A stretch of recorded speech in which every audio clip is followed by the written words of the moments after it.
O ex-presidente Jair Bolsonaro foi denunciado criminalmente na terça-feira pela Procuradoria-Geral da República, acusado de ter liderado um alegado plano de golpe de Estado depois das eleições presidenciais de 2022. Na denúncia de 272 páginas, o Procurador-Geral da República, Paulo Gonet, sustenta que Bolsonaro e Braga Neto, candidato a vice na chapa do então presidente em 2022, sabiam e concordaram com o alegado plano de assassinar Lula, Geraldo Alckmin e o ministro Alexandre de Moraes. Além de Bolsonaro, outras 33 pessoas foram denunciadas pela PGR, entre elas o assessor internacional da presidência, Felipe Martins, o ex-ajudante de ordens, Mauro Cid, e o ex-candidato a vice na chapa de Bolsonaro em 2022, general Braga Neto.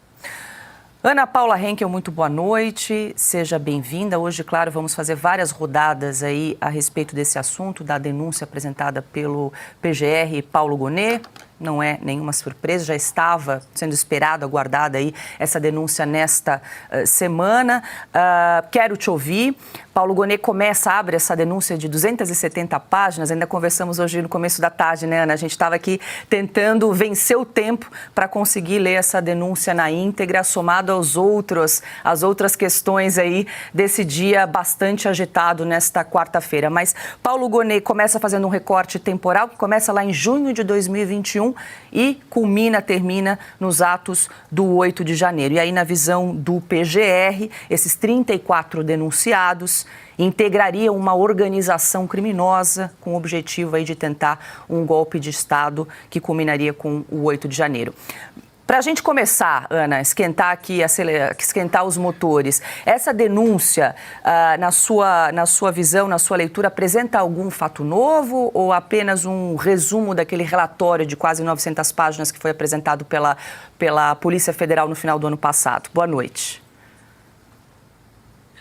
Ufa, né, Paula? Boa noite. Quantas páginas para a gente ler. Ontem a gente acabou o dia achando, temos que ler apenas as 272 páginas e acordamos com a ação das empresas do Trump contra Alexandre de Moraes, mas a gente chega lá. Boa noite, Paula. Boa noite, Pioto, Cauti, meu mestre Augusto e nossa audiência maravilhosa. Paula, eu consegui ler as 272 páginas, fiquei até tarde. Achei que ia dormir um pouquinho mais, né, para descansar, mas não, já acordamos lendo a peça sobre o Donald Trump e Alexandre de Moraes. Mas, Paula, um roteiro tosco, né? Um roteiro, assim, mequetrefe de filme que merece o troféu Framboesa de Ouro, porque você corre ali as páginas, eu fiz várias anotações, então perdoe-me quando eu vou abaixar a cabeça aqui exatamente para ler as minhas anotações. O que chamou atenção, Paula, pelo menos quando eu estava lendo as páginas, é que quando você página atrás de página atrás de página, você lê várias vezes a palavra o plano. É o plano para cá, o plano para lá, o plano, o plano.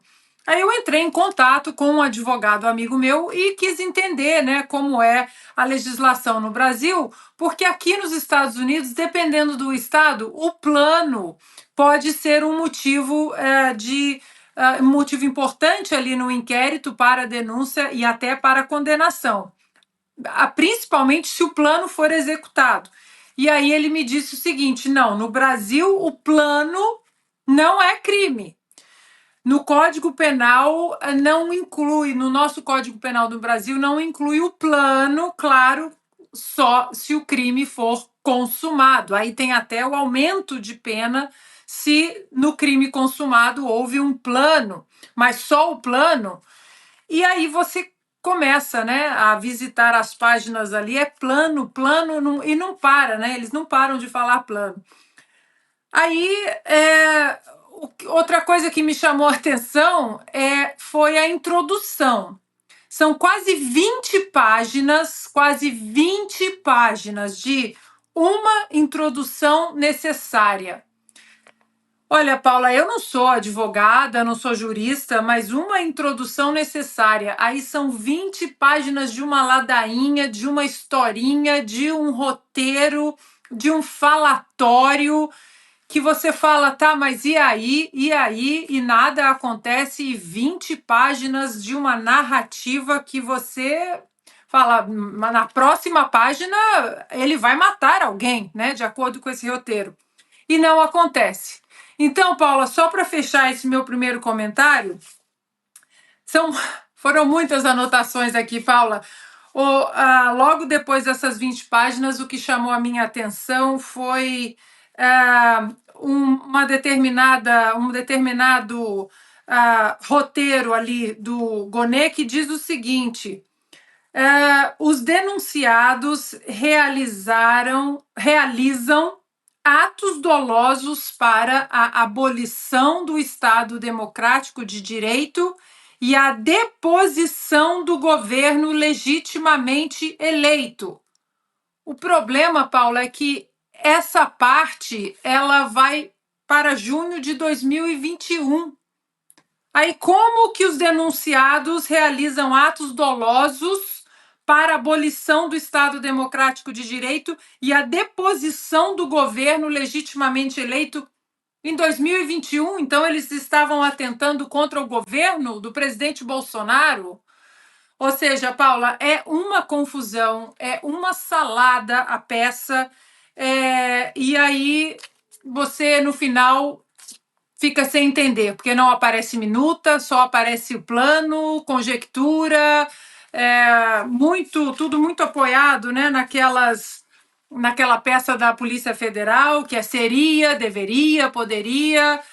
Então, eu vou recorrer a vocês aí do estúdio, quem sabe vocês apresentam uma luz aqui para o meu entendimento.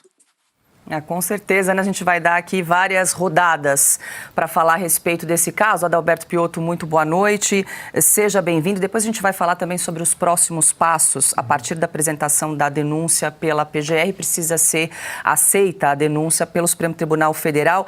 Precisa saber se essa denúncia se sustenta ou não, e os ministros que vão decidir essa questão. Mas falando da peça de 270 páginas, do ponto de vista jurídico, Piotto, daquilo que você leu, também conversando com alguns advogados que apontaram algumas fragilidades, inclusive também a falta de individualização das condutas daqueles 34 denunciados. O que você achou de provas materiais, vamos falar assim, apresentadas pelo Procurador-Geral da República no que tange ali aqueles denunciados, principalmente o ex-presidente Jair Bolsonaro? Piotto. Boa noite, Paula. Boa noite, Augusto, Ana, querida, Cáutia, todos que nos acompanham. Do ponto de vista, fazendo um resumo, provas provadas é o que menos você tem. Você fez menção em um ponto, Paula, que é bastante importante, a individualização da conduta. Ela precisa ser provada. Você individualiza, este fez aquilo. Bom, mas fez em que circunstâncias? Porque eu preciso provar tudo que aquilo realmente aconteceu. Quando eu divido a lógica do golpe, esse foi fazer aquilo, aquele foi fazer aquilo, e aí eu tenho que rememorar o que a Ana acabou de dizer, do entendimento do direito brasileiro, atos preparatórios não são condenáveis no Brasil. E mesmo que comece, mesmo que você tenha, você precisa provar a capacidade de levar aquilo adiante. Ou seja, se aquilo é ou não factível, porque senão fica só uma conversa de malucos, de gente que está achando que pode dar um golpe, mas não tem a menor condição. Se a gente olhar para o 8 de janeiro, que muito fica circundado ao 8 de janeiro, o 8 de janeiro não tinha um líder, não tinha força militar e não tinha nenhum plano para o dia seguinte. Como é que um golpe se dá nessas circunstâncias? Então, do ponto de vista da peça acusatória, se você pensar como uma ficção, e a ficção é uma ficção, você não precisa provar nada, não precisa nem ser real, é uma história que ali em algum momento você fala, uau, o mundo estava acabando e eu não fui avisado. Só que o direito brasileiro não aceita esse tipo de coisa. O direito pacificado brasileiro é entendido e aplicado até 2019. Até meados ali de 2019. Depois aí as coisas mudaram completamente. E é exatamente este o ponto, porque quando o Paulo Gonê começa a pegar dados de 2021, o que o governo Bolsonaro fazia em 2021 era questionar os abusos e arbítrios do Supremo Tribunal Federal. Na democracia isso é permitido, porque a crítica não é naturalmente condenável. Seja contra, por exemplo, a liberdade de expressão, e temos vários exemplos, a retirada da prerrogativa do presidente em indicar o delegado-geral da Polícia Federal, porque tinha proximidade com o presidente Bolsonaro e a família. O atual diretor-geral da Polícia Federal do Lula foi segurança dele na campanha. O Supremo não questionou isso daí. Ou, por exemplo, o excessivo número de pedidos de explicação que o Supremo dava, 5 dias para isso, 3 dias para aquilo, não se vê o Supremo tão diligente agora. Ou seja, aquela atuação do Supremo era questionável e continua questionável, agora pela ausência. O que estava certo? Qual é o Supremo de verdade? O comportamento todo do TSE. Então, do que a gente viu na eleição, havia um lado sendo perseguido, havia um lado que era mais punido, e isso não é uma eleição justa. Bom, a gente vai voltar muito mais a esse tema, mas acho que a coisa que eu mais ouvi hoje de alguns juristas que eu consultei, e sobretudo advogados que lidam com investimentos, é que a insegurança jurídica no Brasil agora tem outro patamar. E eles fizeram ali um exemplo que eu gostei muito, resumindo. Quando você vai ver álgebra em matemática, você põe lá A mais B igual a D. Mas você não tem os valores. O Supremo diz que A mais B é igual a 4. Só que você não sabe qual é o valor do A nem o valor do B. Ou seja, o Supremo vai lá na frente dizer quanto vale o A ou o B. Imagina um advogado apresentando uma defesa. Baseado em quê? E o direito brasileiro, a Constituição brasileira, eles são até passíveis de aprimoramento. Mas eles não podem ser fonte de insegurança jurídica e de imprevisibilidade. Hoje, se essa denúncia for levada da forma como está, e se ela não for levada, por exemplo, à primeira instância, que seria o foro adequado, para ser julgada por um juiz distante de tudo, ou seja, completamente isento, a gente vai, digamos, acabar com a previsibilidade do sistema jurídico brasileiro. E isso é muito mais sério do que tudo que a gente está discutindo.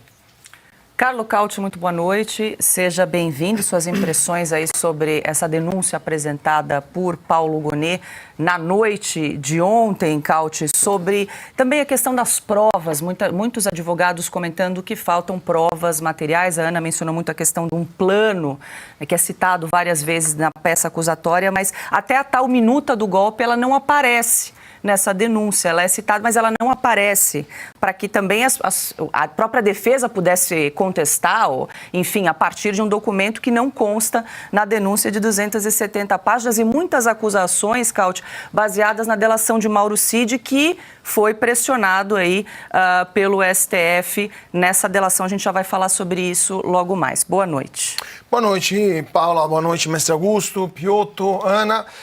Paula, eu vou me basear numa manchete de hoje da Folha de São Paulo, que, por incrível que pareça, escreve: PGR diz que Bolsonaro concordou com o plano para matar Lula, vírgula, mas não comprova.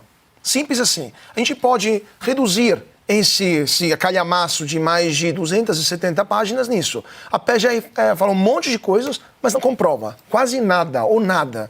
Se até a Folha de São Paulo, que é a mídia que é mais hostil, provavelmente, junto com a Globo, ao ex-presidente Bolsonaro, admite que essa enormidade de páginas não tem nada de sólido, não precisamos falar mais nada. Se nem eles conseguem defender 2 anos, mais de 2 anos de trabalho, da PGR, de atividade da PGR para tentar incriminar o Bolsonaro, quem vai conseguir defender isso? Então, assim, esse documento não comprova nada, não é mínima, é muito frágil, não tem nenhuma solidez jurídica, vai ser muito difícil para a PGR comprovar isso em um debatimento oral, se tiver, porque no Supremo foram eliminados até as arguições orais. Então, assim, mas o desfecho disso já sabemos. O Supremo não precisa ouvir ninguém, não quer sequer ouvir ninguém, só quer condenar. Então vai usar isso e vai dizer: está condenado. Provavelmente vai dar a pena máxima para Bolsonaro e para os outros que estão sendo incriminados. Então, assim, é uma peça de ficção de um trajeto que já sabemos qual que é o fim, qual que é o desfecho. Então, assim, mais uma vez comprova que o Brasil não é mais uma democracia plena, que o judiciário brasileiro está comprometido, está corrompido por dentro. A PGR está quase passando vergonha a apresentar um documento desse frente à opinião pública brasileira e internacional. E ainda mais, agora a mídia estrangeira está de olho nisso. Está olhando, está vendo que tem uma enorme fragilidade probatória nesse documento e não vai deixar passar barato o negócio assim. Tanto é que, o dia seguinte da denúncia apresentada contra Bolsonaro, já temos um processo iniciando nos Estados Unidos contra Alexandre de Moraes por outra questão, mas esses são sinais. Até porque esse processo iniciado por Rumble, junto com a empresa de Donald Trump, é uma das empresas do presidente dos Estados Unidos. O dia seguinte que a PGR apresenta isso, assim, teremos com certeza consequências políticas e jurídicas dentro e fora do Brasil, caso esse processo continue no desfecho que todo mundo já conhece, que é a condenação do ex-presidente Bolsonaro.